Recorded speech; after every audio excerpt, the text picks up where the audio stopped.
Olá, pessoal, um abraço para vocês. Estamos começando mais uma edição dos Três Pontos, esse melhor programa do rádio e do YouTube do Brasil. Nós estamos transmitindo através da Metrópole FM 101.3, do metro1.com.br, que é o nosso YouTube, e do canal, famoso e grande canal maravilhoso de Bob Fernandes.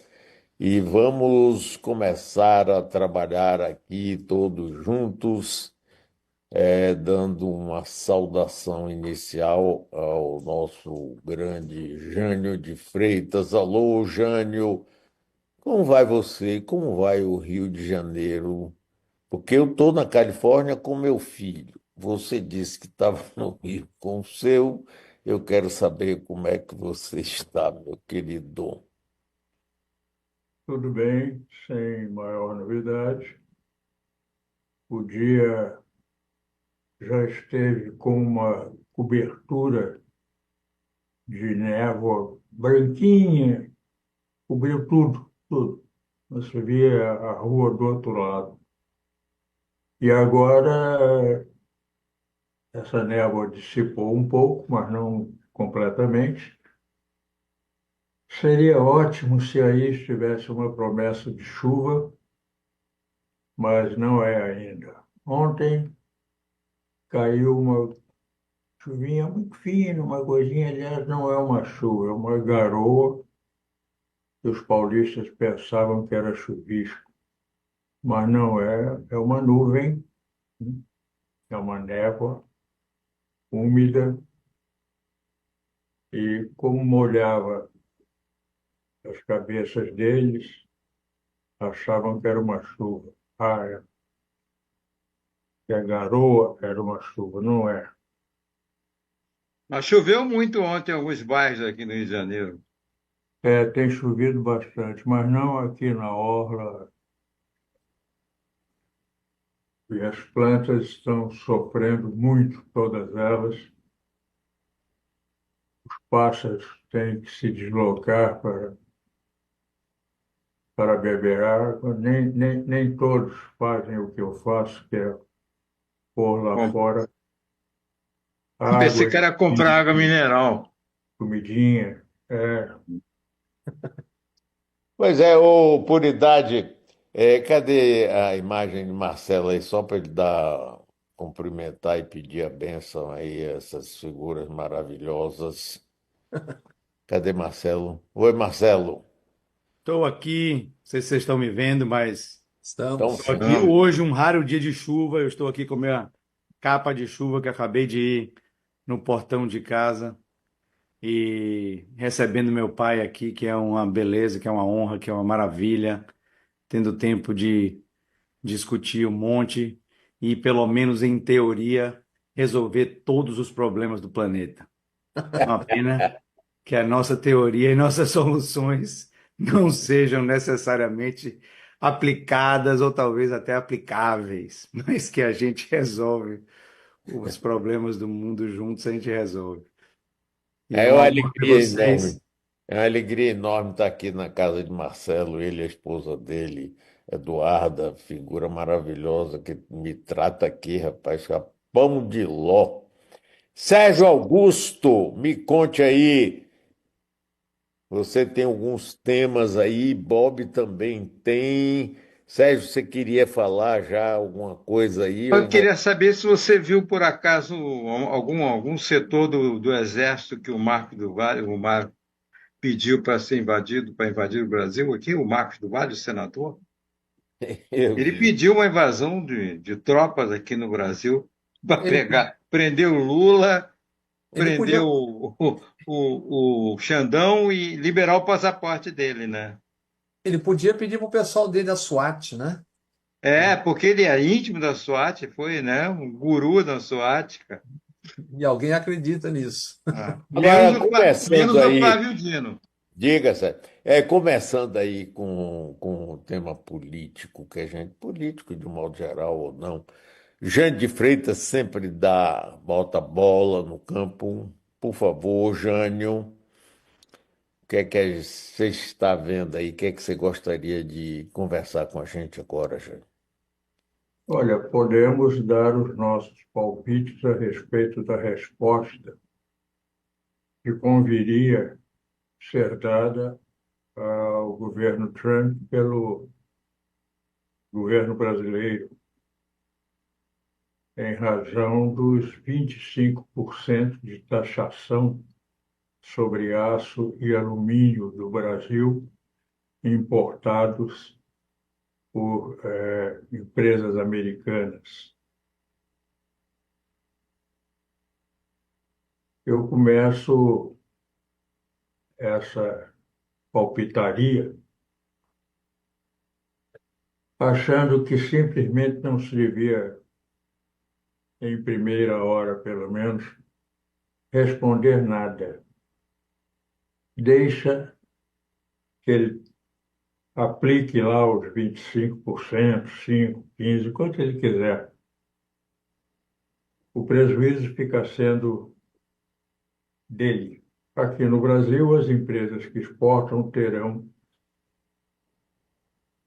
perdas de faturamento, mas é uma perda limitada, é uma perda restrita a essas empresas e a parcela de imposto de renda que, eventualmente, essa exportação gere para o Tesouro Brasileiro. Mas nos Estados Unidos, a taxação provoca um dano econômico muito mais grave. Junta-se a outras taxações e aumenta o custo de produção das empresas que trabalham com aço e alumínio, portanto, de uma quantidade imensa de produtos, e já começou lá um mal-estar decorrente do aumento de preços por causa da promessa de taxação e até dos aumentos aplicados. E o Trump ficará tendo esse problema. Nós temos condições de aguentar essa perda na exportação, pelo menos por algum tempo, porque não será muito tempo. Basta batalharmos aí por outros mercados importadores. Não é uma coisa tão difícil, porque aço e alumínio são necessários ao mundo todo. E evitaremos que haja um reflexo maior, generalizado, no Brasil, se aplicarmos também taxações mais elevadas aos produtos importados pelo Brasil dos Estados Unidos. Não vale a pena.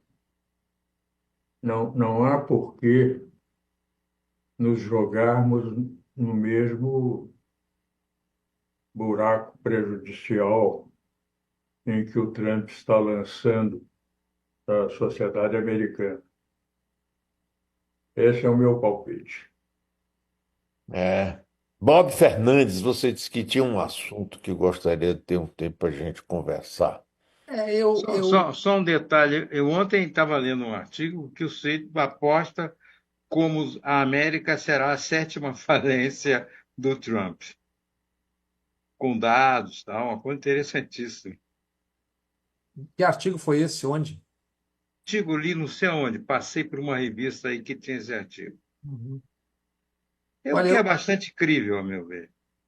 A quantidade de dissensos internos e externos não será pequena, já não é e não será, né? Não dá para fazer aposta ainda, eu acho, mas isso não vai ser um passeio, né?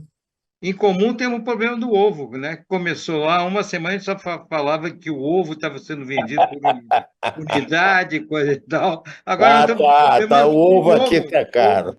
Agora, um dos motivos, até porque exportamos demais para os Estados Unidos. Eles importaram demais, tem uma remessa lá brutal e ele começou a faltar ovo aqui.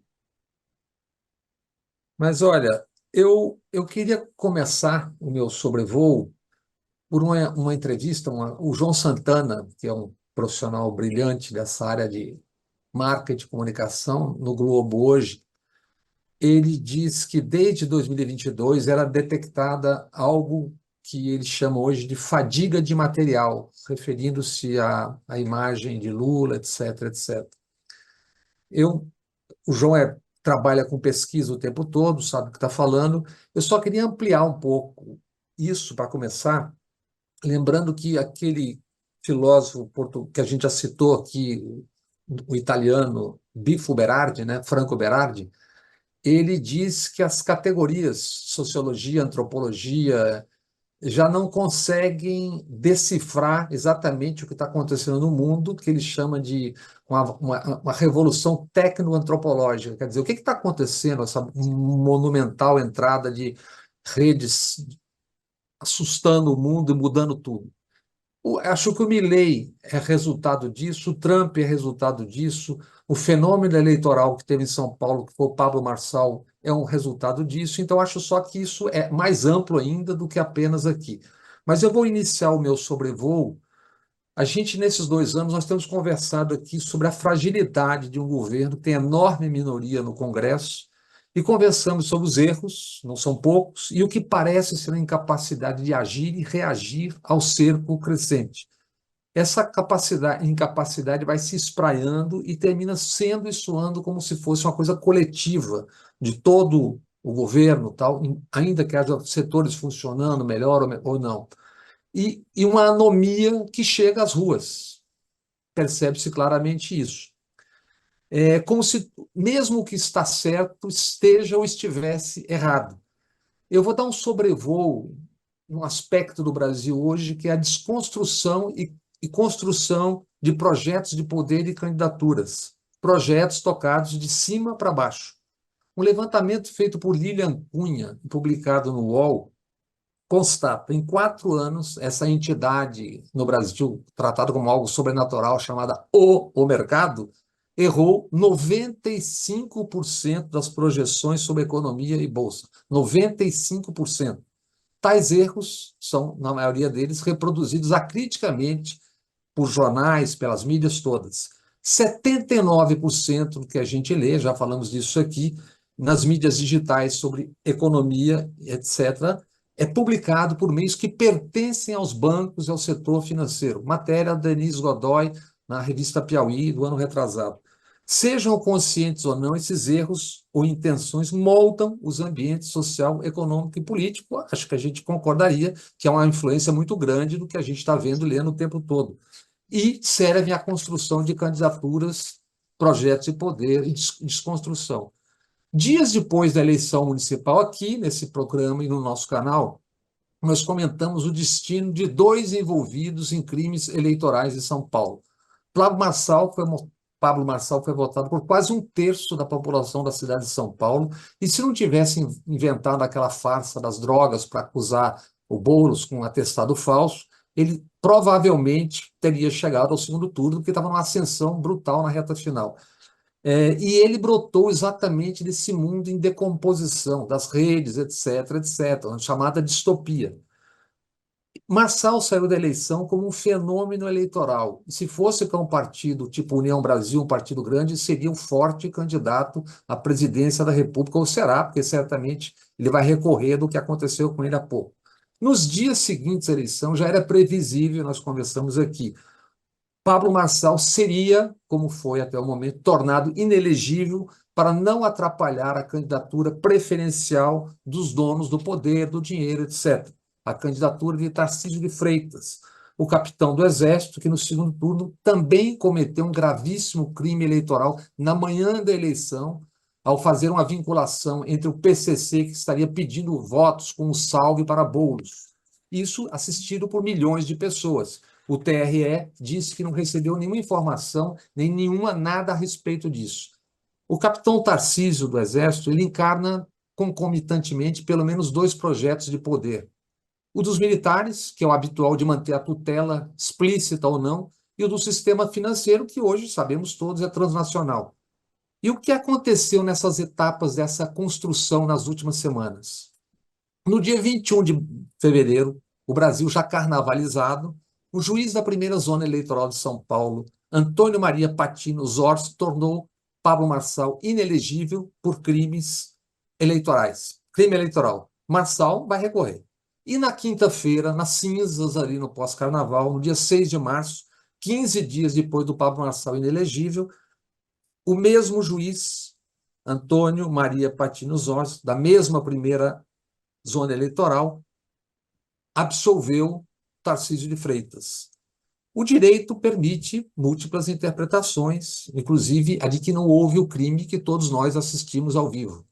Mas a história também carrega outras visões e permite outras interpretações. A história do Brasil é pródiga nessas construções e desconstruções. Então eu vou encerrar mostrando aqui alguns exemplos claríssimos de construção e desconstrução. A seguir, nós veremos algumas capas de eleições passadas e do presente. Comecemos pela desconstrução. O Danilo tem aí uma capa da Veja, que vocês todos aqui certamente viram, não sei se o Marcelo, que era mais novo, já estava atento a isso, né?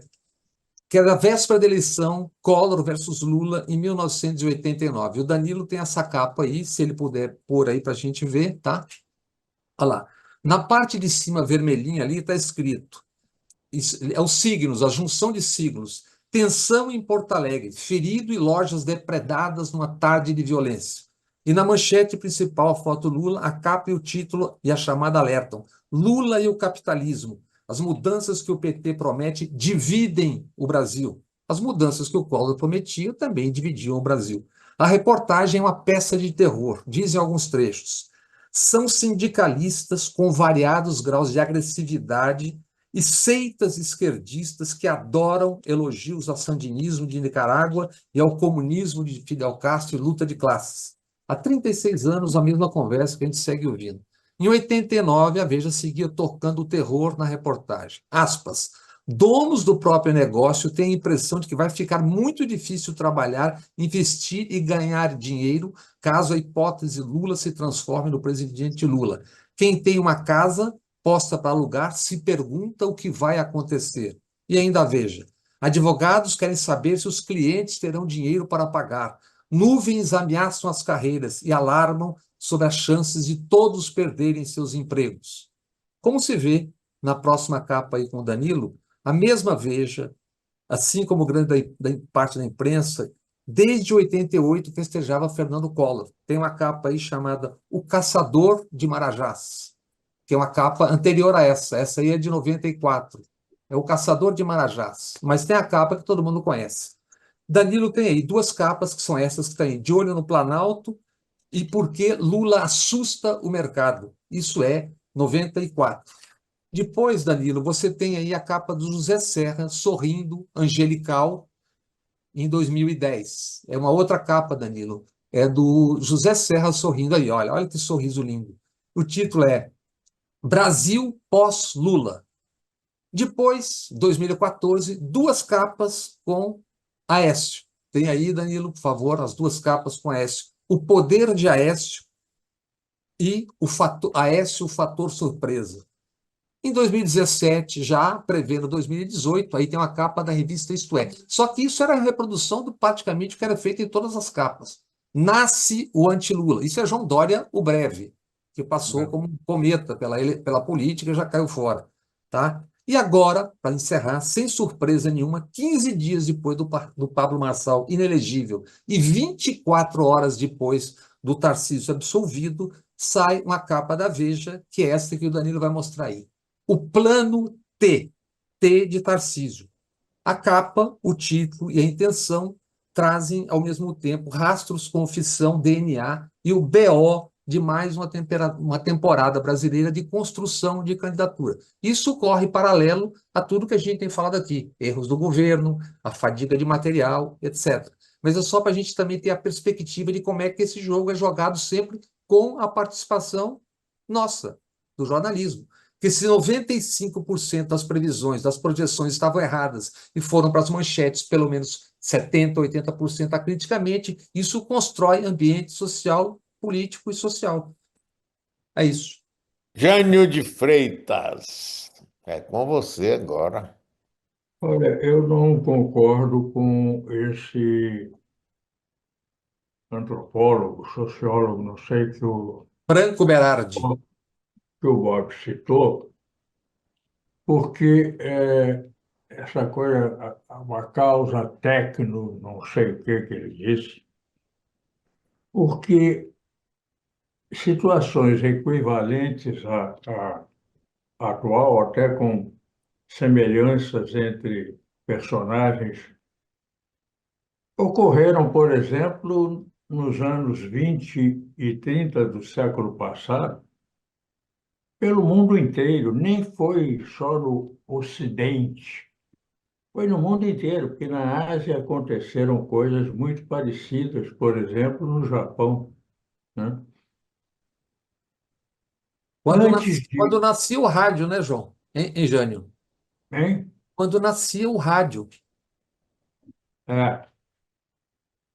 É, antes disso, no começo do século,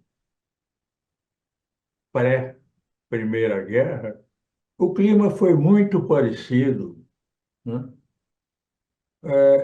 Há um certo interesse prioritário no espírito festivo do começo do século e tal, mas, paralelamente a esse clima de alegria que havia na Europa, particularmente na Europa, também lá e no restante do mundo, o clima era muito parecido com o que é hoje em dia a realidade planetária. Então, eu acho de um certo simplismo essa coisa de o Lula é cansaço de material, o planeta está endoidecido, ensandecido, é, é a fase tecno não sei o quê, a causa é técnico, tecno não sei o quê. A tecnologia, pelo menos desde a Revolução Industrial, século XVIII, não cessa de acrescentar conhecimento e instrumentos e recursos e meios à cultura humana, aos costumes humanos. E antes disso, desde que o homem pegou uma pedra e tornou-a pontiaguda, começou um processo que nunca cessou. Ele simplesmente se tornou mais intenso em uma ou outra região do planeta, originariamente no Oriente Médio e no extremo asiático, na China, grande inventora, grande colaboradora do desenvolvimento tecnológico passado. Essa distribuição de prioridades de maior intensidade colaborativa não cessou, continuou também ela, não só o próprio processo, mas a própria divisão de importância. A Europa foi mais importante durante muito tempo. Os Estados Unidos, a Europa, a partir, sobretudo, de Alemanha, Inglaterra e França, mas com colaborações importantes da Itália. Depois, os Estados Unidos assumem essa predominância e vieram com ela até que os russos mostraram com um satélite girando em torno da Terra e mandando um bip, bip, bip, que havia um certo equívoco na predominância americana. Os soviéticos já estavam bastante adiantados, como talvez os americanos venham a constatar outra vez se houver, de fato, um conflito armado entre União Soviética e Estados Unidos. São muitos os especialistas que acreditam que a União Soviética já tem armamentos que ultrapassam a tecnologia americana, mantidos em segredo. Na guerra da Ucrânia, aliás, um deles, eles acabaram mostrando que é um foguete supersônico, inalcançável, portanto, pelas defesas existentes atualmente. Mas não há, portanto, do ponto de vista histórico, não há uma novidade no planeta com a situação que nós vivemos. É a repetição modificada pela distância entre as gerações e as modificações de costumes que acontecem por decorrência desses intervalos, mas é a repetição do que o mundo já viveu por uma deficiência humana. O homem é incapaz de se comportar com lucidez, com moralidade, com fraternidade. A massa dos que não têm esses sentimentos ou essas qualidades é muito grande e se mostra universalmente graças ao que se chama de cultura acadêmica. Como Essas assim, pessoas, Jânio? Como? Eu fiquei curioso agora. Se mostra através da cultura acadêmica. Como isso? sim, porque essa é a categoria social, a categoria cultural que tem possibilidade de se comunicar com os respectivos povos e com o restante do mundo.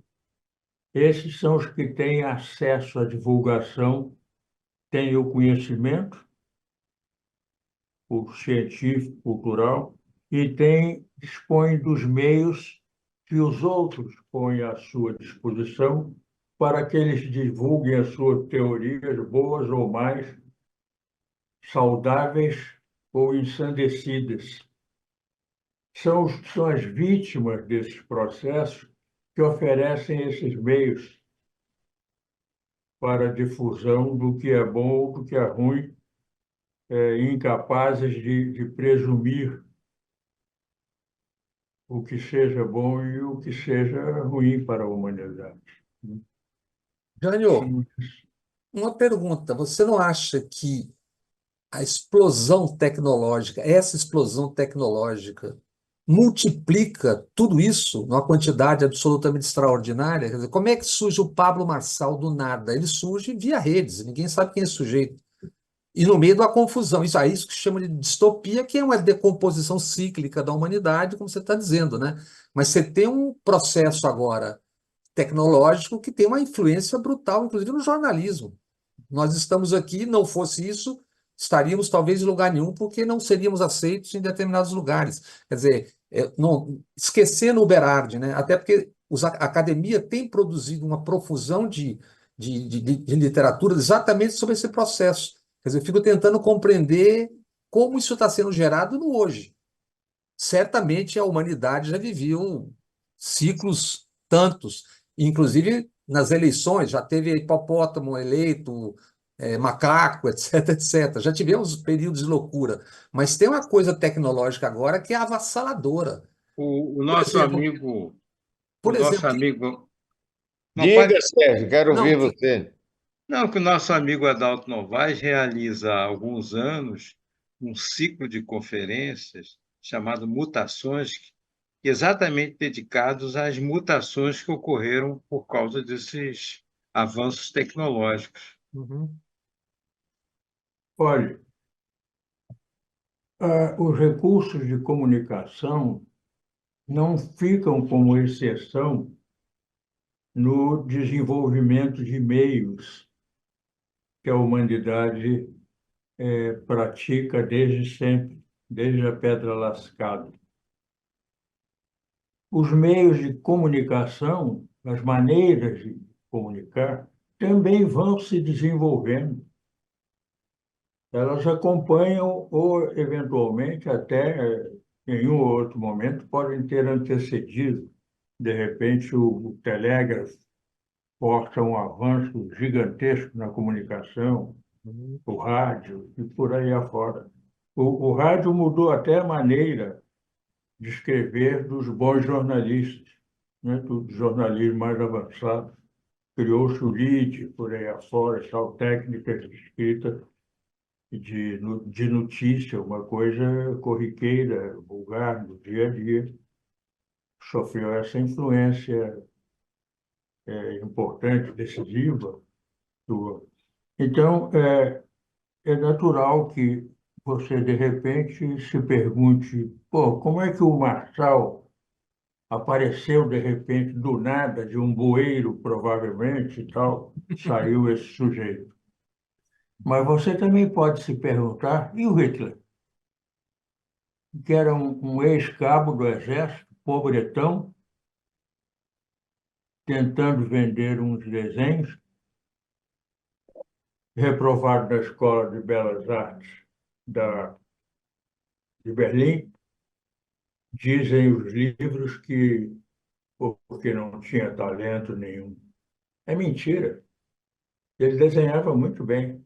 Há alguns anos atrás, mais de uma dezena, foram leiloados em Londres alguns desenhos, cenas urbanas, arquitetônicas, sobretudo, do Hitler, muito bem feitos.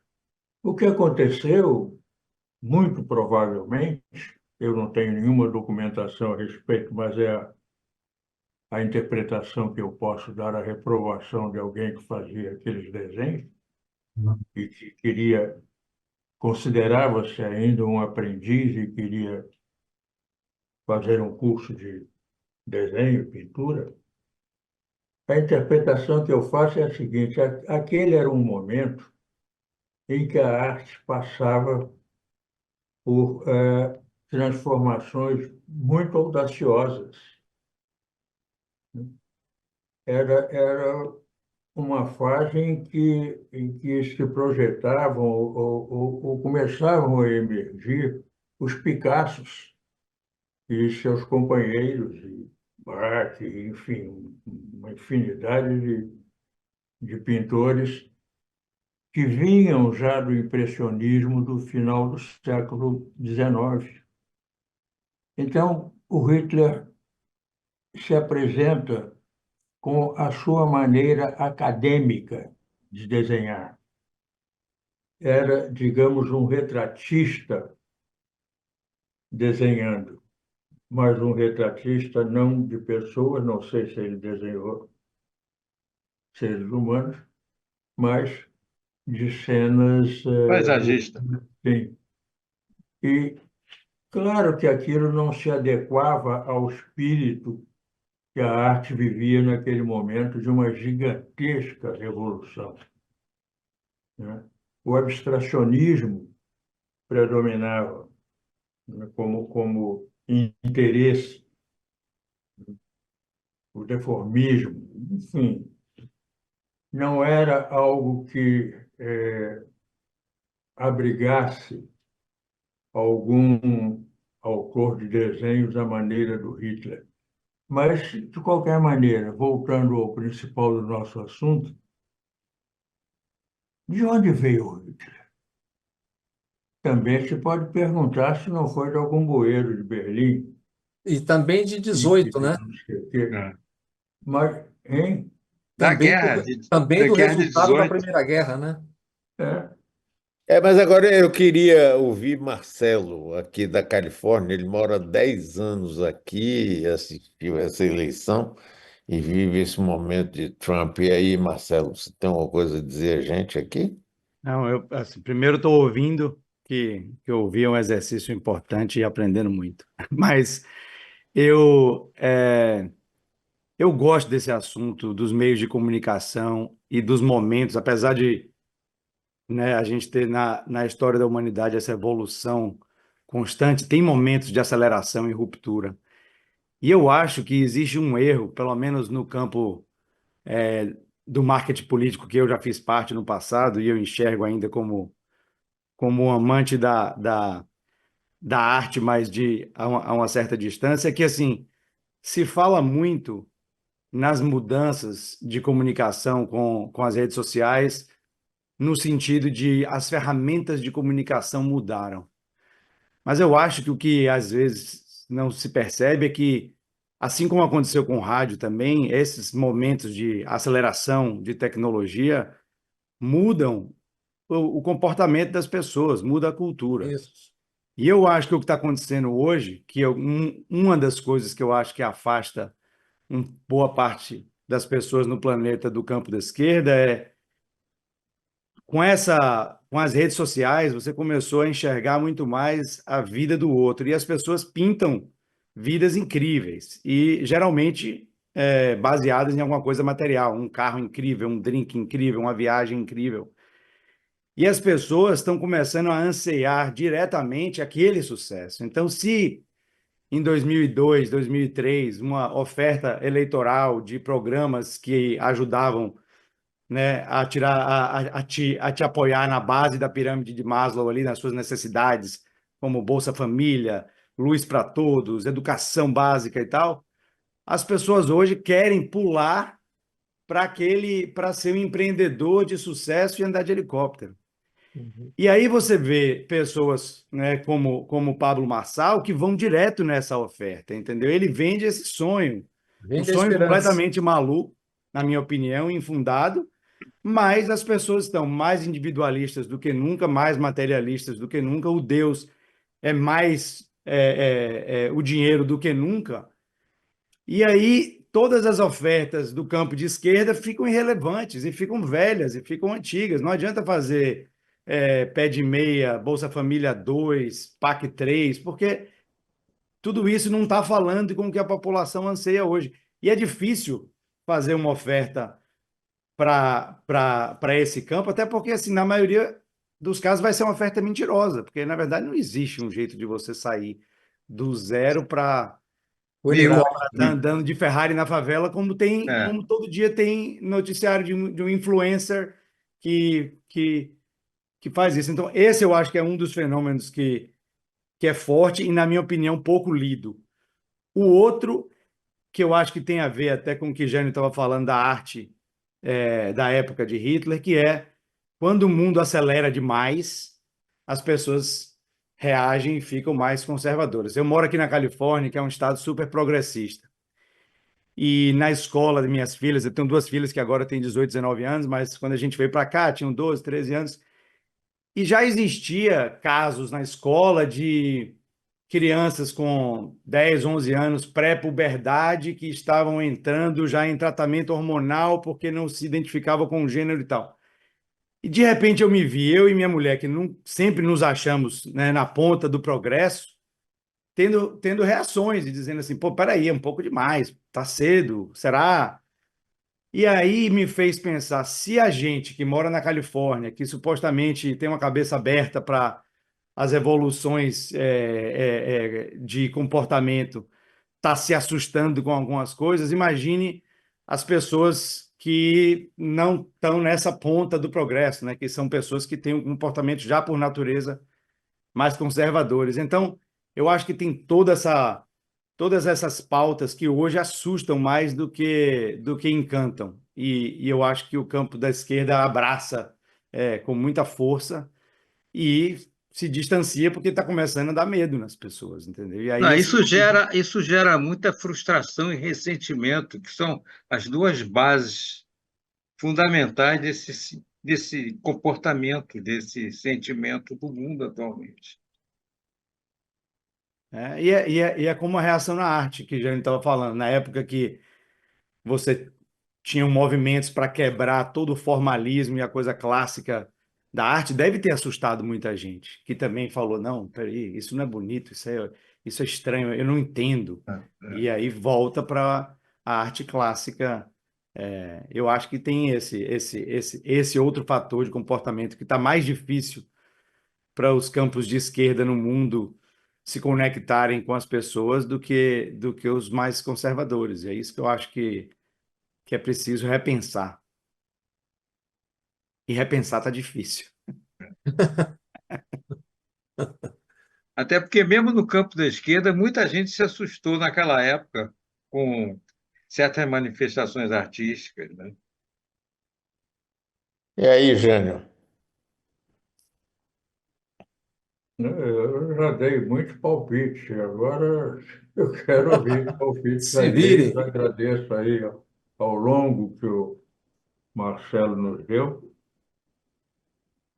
E perguntando aí, você se lembra que nós, Marcelo, que nós brincávamos muito, você pequenino, nas praias aqui, pedregosas, a que o Mário nos levava? Exatamente. Cuidado com a Jânio, pedra, cuidado com a pedra. Mergulha, olha a cabeça na pedra, cuidado. Você lembra disso, não? lembro, e eu te confesso que as minhas memórias de te conhecer e de conviver daquela época não deve ser por acaso, também são na praia. Acho que foi um momento talvez que mais tenha marcado, mas sim, é exatamente onde eu lembro do nosso convívio quando eu era bem jovem na praia, Jovem na Bahia. nada, você era uma criança pequena, que jovem. Exatamente. Continuo uma criança pequena, só que agora de barba branca. Mas olha, o que você estava falando, Marcelo e o Sérgio, nessa última fala agora, em relação à esquerda, por exemplo, até a compreensão dos novos meios. Absoluta. Quando entra a EBC, é criada, a TV Brasil, a emissora pública, supostamente, é criada, Sim, não tinha internet. Foi criada só em 2007. Eu me lembro que era 350 milhões, acho que o orçamento, e não tinha internet. Só tinha a televisão. Quer dizer, já existia terra, UOL, tudo aquilo. sim, Então, quer dizer, essa incapacidade até de compreender qual é o meio da hora, como é que você vai conversar e de que forma e com quem na hora, né? E esse atraso acho que persiste ainda. Você teve uma troca há pouco no governo, porque estava o Pimenta, que é um parlamentar aguerrido, etc, etc, mas não é desse mundo nem dessa comunicação. A parte de fatores estruturais, tal, não estou falando aqui da comunicação sim. só, né? Ele é analógico, né? É isso. Mas Então, na vez, no último programa, que foi na sexta-feira, e Bob não estava, estávamos com o Juca Kfouri, a gente chegou à conclusão de que não é um problema de comunicação, é um problema de que o governo está ruim sim, mesmo. eu acho que é uma soma. O governo é ruim e se você não sabe nem se comunicar direito ou não estava se comunicando direito, você soma, Piora, piora. piora, soma duas E, coisas, né? e você não vê mudanças assim, nem. Sabe, isso dá uma certa aflição. Por exemplo, ontem eu vi Lula conversando com o presidente, numa solenidade, conversando com o presidente do Congresso e da Câmara Federal, dizendo que trouxe uma mulher bonita, linda, para ser interlocutora. Quer dizer, tá, Lamentável a frase. pois é, mas é uma em cima da outra. E aquela velha história que eu falo aqui já há algum tempo, que eu sinto Lula completamente fechado, cercado. Ele não tem os amigos que ele tinha, né, que eu convivi um pouco com eles, e que chegavam na intimidade. Ele, presidente, não era. Senhor presidente, Lula, você está fazendo merda, Lula. Vamos mudar isso. Quem é agora que vai falar? Quem é que tem coragem? Que ministério é esse? Não é? Nesse artigo, nessa reportagem hoje, entrevista de João Santana, ele indica como alternativa única para dar uma mudança se Lula enfrentasse e desse uma guinada à esquerda. Bom, eu li muito rapidamente, não quero nem tecer comentários sobre isso. Mas, Jânio, a gente está vendo o tempo passar, meu companheiro. Nós já estamos no mês de março, a eleição vai ser no próximo ano e tudo continua igual, não é? Pede meia, pede isso, não é? Rui Costa que apresenta lá o PAC 2, PAC 3, pô, e aí? E Kiko? Segurança pública, que é um problema terrível que atinge a toda a população brasileira. O governo federal acha que é um assunto dos estados. Não é, no meu entendimento. E aí, Jânio, quero ver você de E novo. aí, o governo não é tão ruim quanto a queda de prestígio do Lula e do próprio governo sugerem. Saiu aí o PIB do ano passado, Sim, surpreendendo toda essa, As projeções. todas as projeções, todas as contas, somado, multiplicado e não sei o quê, que chegam sempre a um resultado contra o governo Lula. Saiu o PIB aí. A renda per capita subiu, o emprego subiu. Então, o governo não é tão ruim quanto as pesquisas corretas, honestas ou não sei, prefiro acreditar que sejam todas corretas, com certa dúvida. Mas é preciso que o governo se dê conta de que ou dá à população ciência das suas correções e das suas dificuldades, que nos mandatos anteriores foram muito menores, de relacionamento com o Congresso, tal qual o Congresso é hoje em dia, ou ele não vai melhorar tão decisivamente a ponto de entrar na eleição presidencial de 2026 em boas condições de disputa e com probabilidade efetiva, real, de sair vencedor. Essas duas coisas me parecem absolutamente fundamentais. O povo está comprando, o povão, nem se diga, mas mesmo aquelas categorias, em geral, um pouco mais informadas, estão sabendo das coisas. Não, há um propósito sempre de pá, todas, todas as manchetes, todos os títulos que anunciaram o PIB surpreendente de 3,4%, o crescimento econômico de 3,4% em 2024, Tem um acrescentaram o mas, seguinte, hein? tem uma adversativa sempre. Diziam sempre, mas em dezembro já caiu, É. É, Não, é, e mas sem no fim lembrar, do ano não sustentou. é. que era o quarto PIB do mundo, na ordem de crescimento. Se nós compararmos o que é o comportamento da comunicação atual com o que foi no governo Fernando Henrique, escandalosamente parcial e mentirosa, e se não quisermos descer ao Fernando Henrique, que foi um extremo vergonhoso, vamos pegar o governo Bolsonaro. O Guedes teve o mesmo tratamento que o Haddad, nunca. Nunca, nunca, né? O jamais. Bolsonaro, como governante, teve o mesmo tratamento que é dado ao Lula.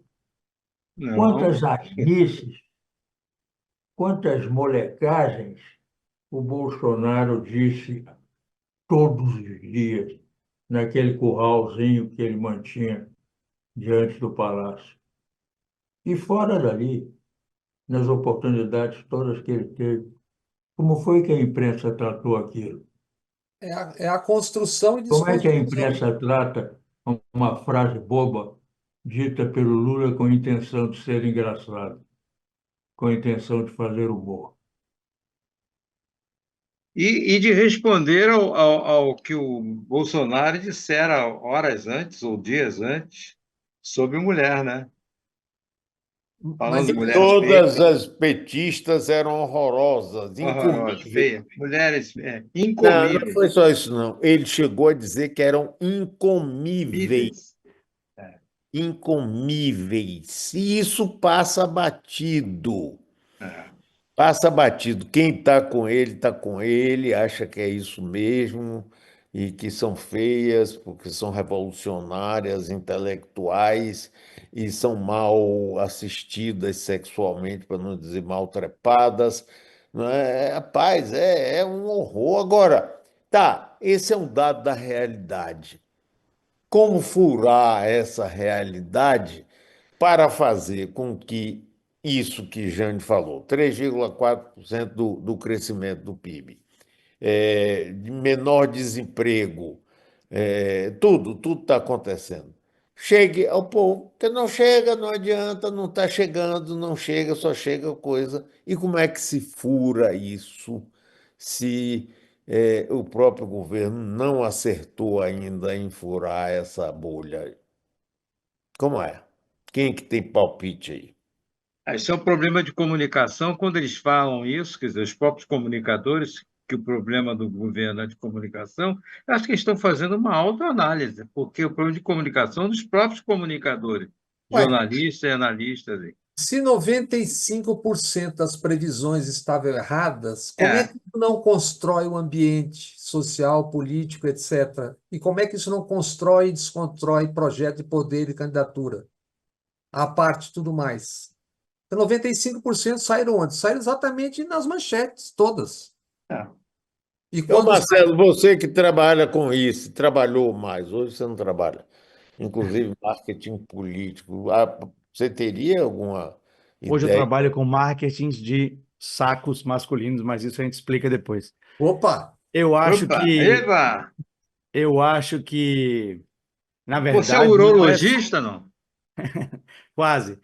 Não É. acho que é só um problema de comunicação, porque eu acho também que, assim, apesar de a gente saber o quanto que é importante o crescimento do PIB e a redução do desemprego, eu não sei se isso é o que as pessoas hoje estão interessadas em é, ouvir. Eu estava lendo, por acaso, hoje de manhã, uma matéria de uma tendência no TikTok de jovens de entre 12 e 16 anos, falando sobre CLT, que CLT é tipo, é quase você xingar o outro de pobre, é uma coisa negativa, né?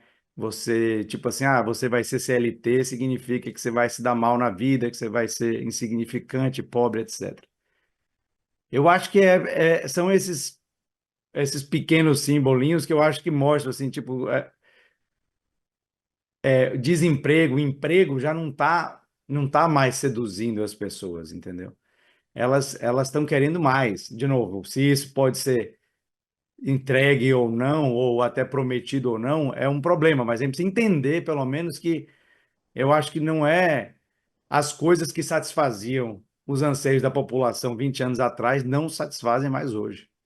é isso. As pessoas não estão buscando aquela segurança básica, não, eu quero ter tudo que eu quero, é um emprego seguro, sabe, meu chequezinho no fim do mês, elas foram bombardeadas por uma cultura de hiperconsumo e estão todas em transe sonhando em comprar suas Ferraris. É O que é uma isso. loucura, mas é uma verdade. E a gente precisa entender como é que a gente se insere nessa conversa de novo. O É um Pablo, Mar- Marcelo, discurso do empreendedorismo. o Pablo Marçal vende um sonho, troque empreendedorismo por esperança. E junto vem Jesus. Pronto, é o pacote completo. Quer dizer, como é que É. você vai combater isso? O cara está vendendo fumaça, mas está vendendo e as pessoas embarcaram na fumaça. E aí, Jânio? falou, 6 milhões de pessoas procurando emprego o que elas querem é emprego, sabe? O que elas querem é um ganho suficiente. Não é para atender aquilo que o decreto criador do salário mínimo diz, uma importância capaz de pagar aluguel, pagar não sei o quê, porque não é isso, não. É comprar a comida do dia. 6 milhões de desempregados são um país inteiro na Europa. E não ter dinheiro no fim do mês significa não ter dinheiro todo dia. É um sofrimento brutal. Essas pessoas estão interessadas em que o país cresça assim. Elas não sabem o que é PIB. Poucos brasileiros sabem o que é PIB. Pouquíssimos brasileiros, de todas as classes, sabem o que é PIB. Aliás, com boas razões para não saber. Mas aquilo que essa siglazinha significa, elas querem sim. Elas querem sim. Na forma que está ao alcance delas e adequada à necessidade delas, que é o emprego, que é uma melhoria de salário, que é uma, chamam melhoria de renda. É mentira dos economistas, não é renda, não é salário. Renda é outra coisa. Renda é aquele dinheiro proveniente de uma aplicação de dinheiro que não te exigiu trabalho. Ah, ele tem uma renda tal de aluguel, ele tem uma renda tal de aplicação na bolsa, das ações que ele tem do banco, de um banco e tal. Salário é retribuição. Retribuição de quê? De um esforço, de um trabalho, de uma colaboração decisiva para produzir aquela importância de onde vai sair o salário. O salário é uma partezinha produzida pelo próprio ganhador, recebedor de salário, uma partezinha do que ele produz. E esse salário é uma necessidade, sim, é uma vontade, sim. Ele não sabe que isso entra no cálculo do PIB, porque não Pois sabe o que é é, o PIB, nem está mas ele interessado não no tem, PIB. então, essa explicação Sim, né, de que o Ele acha crescimento. que vai ganhar como empreendedor. E quem podia É, ensinar a ele, eu não, eu não acredito que quem esteja procurando emprego esteja Não. pensando em ser empreendedor. Isso é campanha do empreendedorismo. Eu também acho Quem isso. está querendo um emprego é um emprego que ele está querendo.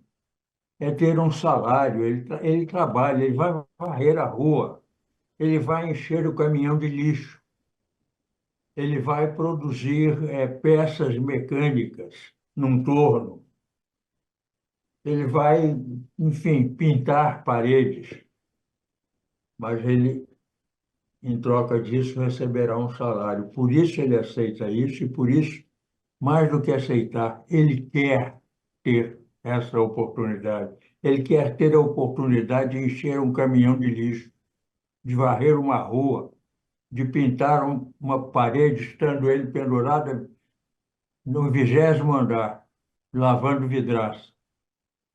Mas ele quer e ele precisa disso. Pois Fala, é. Marcelo. não, eu Marcelo, ia dizer, Que comício, né? assim, concordo Vocês estão perfeitamente que fazendo um existe. tremendo comício, hein?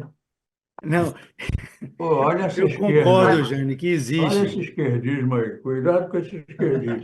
Eu acho que existe Vão todos sim. perder os empregos. Quem não for empreendedor aí vai perder os empregos. vai, Eu, Marcelo. eu acho que num país como o nosso, sem dúvida, existe muita gente, né, que quer um emprego, quer sustento, quer sua vida básica resolvida. O que eu me refiro é que eu acho que tem uma mudança cultural importante que está fazendo uma parcela significativa da população, que eu já não acho que é irrelevante, eu já acho que é material e é bem nesse meio onde muda de lado e muda o voto, que está embarcando É isso. nesses novos A conversa valores mole. e nesses É. sonhos mais materialistas, mais individualistas, menos básicos, mais ansiando estar no topo da pirâmide. Então, assim, não Além é... de, peraí, materialista, mas acompanhado sempre por Jesus. Isso. Jesus. Sim, Agora, infelizmente, o nosso programa de hoje acabou, não Oh, é? Hoje o canal Bob Fernandes, que é fantástico canal, e nos vai fazer, passa a reprise hoje, 19 horas. Diante. 19 horas. Esse aqui passa a reprise amanhã, às 19 horas, também no YouTube e na Rádio Metrópole. E na próxima quinta-feira estaremos todos juntos. Jânio, meu querido, um abração para você. Sua participação, como de todos aqui, é fantástica, mas você é, pelo menos, o meu guru, master da nossa turma. Um beijo para vocês. Mário, Marcelo, Tudo de Jânio, bom para Sérgio. todos. Abraço para Muito todos, querido. obrigado. O Bye, bye. Jânio é o Grande nosso, Sérgio Jânio é o nosso Augusto. PIB. abraço para todos e obrigado por me receberem hoje, o intruso aqui no grupo de vocês, Foi muito de bom. gente tão Não, foi inteligente. ótimo. Vocês deixaram hoje entrar um menos qualificado no grupo, mas obrigado pela chance. Marcelo, Sérgio Augusto, um abração não para vou à você também. Califórnia. Eu Todos não vou à vocês. Califórnia, mas venha conversar no Rio. Na praia. Tchau, pessoal. Abraço. Intervalo comercial. A programação da rádio continua.